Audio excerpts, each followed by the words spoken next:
নারী কখনোই পুরুষকে ভালোবাসে না, নারী পুরুষের অর্থকে ভালোবাসে। কথা রাখেনি প্রেমিকা নূপুর, তাই চুল ফেলে ন্যাড়া হয়েছেন হাশেম। এখানেই ক্ষান্ত নন ব্যর্থ এই প্রেমিক। ন্যাড়া মাথায় কান ধরে উঠবস করে কানে ধরে ওয়াদা করতেছি যে আমি আর কখনোই কোনো নারীর সংস্পর্শে যাব না। নিঃসন্দেহে নারীদের ছলনা অতি ভয়ানক।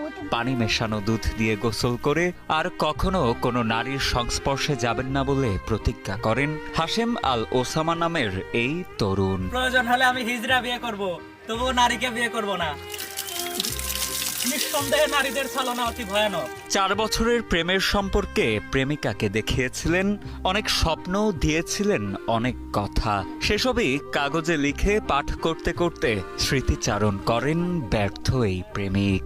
মাথায় হাত বুলিয়ে দেয় এবং বলে তোমার চুলগুলো অনেক সুন্দর। তখন আমি তাকে বলি যাও, আমি আর চুল কাটবো না।